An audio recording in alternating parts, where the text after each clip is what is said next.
Po I drejtohemi fundit të verës, por përpushuesit dhe turistët e huaj që e kanë zgjedhur qytetin e Durrësit pikërisht këtë periudhë, vjen për të 4-tin vit radhazi panairi Taverna Adriatikut, që konsiderohet si një festë e vërtetë e shijeve, traditës, artizanatit dhe muzikës.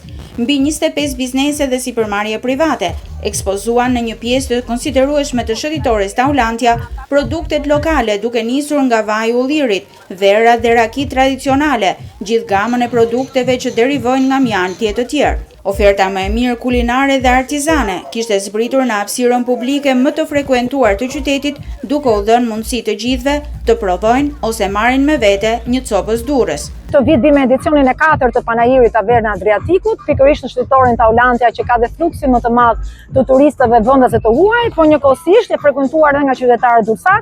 Ky panair ka një risi sepse ka më shumë se 25 pjesëmarrës dhe ka sipërmarrës të cilët janë rikthyer edhe nga Shtetet e Bashkuara të Amerikës dhe kanë vendosur të rihapin një biznes me fokusin pikërisht gatime tradicionale durrësake. Sipërmarrësi Ramazan Canaj merr pjesë për të 4-tin vit në këtë panair dhe për të rikthimi çdo herë është dhe më I suksesshëm se një vit më parë. Ne jemi në fushën e ullirit, ne përpunojmë ullirin në kokër, vajin e ullirit, jemi në treg me brenda I frateri. Kemi filluar dhe përpunimin e ullirit të tryezës. Pritshmëritë janë të mira. Për bizneset që për herë të parë bëhen pjesë e panairit Taverna Adriatikut, pjesëmarrja është një mënyrë shumë e mirë për t'i prezantuar konsumatorëve më të mirat e gamës së produkteve të tyre. Prezantojmë me produktet e bletës të gjitha, duke filluar që nga qumshi I bletës, poleni, mjalti, kremrat e ndryshme me çdo lloj, me çdo gjë bio, qirinj, propolis, të gjitha këto. Duke qenë se kam pasion pastiqerim, mendova të sillej diçka ndryshe sot në panair, duke qenë se bëhet tiramisu artizanale, bër vet, duke filluar që nga mascarpone, biskotat, deri tek veza që e sjellim një vezë fshati që është edhe bio. Domethënë ingredientët të gjithë janë të zgjedhura premium.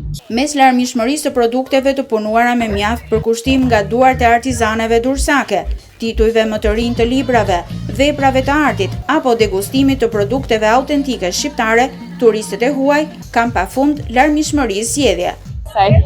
Provova disa nga produktet këtu, sidomos vajin e ullirit që ishte shumë I mirë. Më pëlqyen shumë edhe produktet artizanale. Na pëlqen shumë të njohim gatimet tipike shqiptare dhe kemi qelluar me fat që ky panair u bë pikërisht në periudhën kur ne kemi ardhur në pushime. Shumë bukur dhe një ambient I mrekullueshëm këtu. Ushqimet tuaja janë fantastike dhe më vjen mirë që pata fatin të provoj dhe degustoj shumë nga produktet tradicionale shqiptare këtu në panair. E njëjtja ishte vetëm nata e parë e panairit, pasi ai do të jetë I hapur edhe të premten e të shtunën.